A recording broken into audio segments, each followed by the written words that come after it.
Pathanapuram കമുകുംചേരിയിൽ NSS കരയോഗത്തിന്റെ വാർഷിക പൊതുയോഗത്തിൽ സംസാരിക്കവെയാണ് പിള്ള ന്യൂനപക്ഷങ്ങളെ അവഹേളിച്ചത്. തിരുവനന്തപുരത്ത് താൻ താമസിക്കാറുള്ള പാർട്ടി ഓഫീസിന് സമീപം ഒരു മുസ്ലിം പള്ളിയുണ്ടെന്നും നായയുടെ കുര പോലെയാണ് ഇവിടുത്തെ ബാങ്ക് വിളിയെന്നും പ്രസംഗത്തിൽ പിള്ള പറയുന്നു. ഞാൻ തിരുവനന്തപുരത്ത് പോയാൽ താമസിക്കുന്ന പാർട്ടി ഓഫീസിലാണ്. അവിടെ മുസ്ലിങ്ങളെ ഒന്നും ഞാൻ കണ്ടിട്ടില്ല. ഏറിയായിട്ട് തമ്പാനും നായന്മാരും മാത്രമാണ്.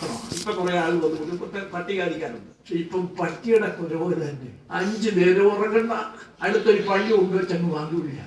ഈ വാങ്ങി വിളിക്കുമ്പോൾ സുബ്രഹ്മണ്യ സ്വാമി ക്ഷേത്രത്തിന്റെ മൈക്ക് അവർ നിർത്തി കൊടുക്കും. സുബ്രഹ്മണ്യ സ്വാമി ക്ഷേത്രത്തിന്റെ മൈക്ക് പ്രവർത്തിക്കുമ്പോൾ വാങ്ങി വിളിക്കുകയും ചെയ്യും. ക്രൈസ്തവ ദേവാലയങ്ങൾ കൂണുപോലെ മുളച്ചുപൊന്തുകയാണെന്നും പിള്ള പ്രസംഗത്തിൽ പറയുന്നുണ്ട്. അവിടെ ഉണ്ടായ മാറ്റം നമ്മൾ കാണണം. വാളയത്തൊരു പള്ളി ഉണ്ടായിരുന്ന തിരുവനന്തപുരത്ത് പള്ളി എത്ര? വാളയത്തൊരു ക്രൈസ്തവ ദേവാലയം ഉണ്ടായിരുന്ന സ്ഥലത്ത് 100 കണക്കിന് പള്ളിയാണ്. ചെങ്ങന്നൂരിൽ നിന്നും തിരുവല്ലയിൽ നിന്നും കൊട്ടാരക്കരയിൽ നിന്നും പത്തനാപുരത്ത് നിന്നും ഉജ്ജയിനിൽ നിന്നും പോയ ആൾ ചെന്ന് അവർ ആദ്യം പള്ളി ഉണ്ടാക്കി. ശബരിമല വിഷയത്തിൽ ജസ്റ്റിസ് കുര്യൻ തോമസിന്റെ നിലപാടിനെയും പിള്ള പ്രസംഗത്തിൽ വിമർശിച്ചു. സംഭവം പത്രമാധ്യമങ്ങളിൽ വാർത്തയായെങ്കിലും ഇതിനെക്കുറിച്ച് പ്രതികരിക്കുവാൻ ആർ ബാലകൃഷ്ണപിള്ള തയ്യാറായിട്ടില്ല.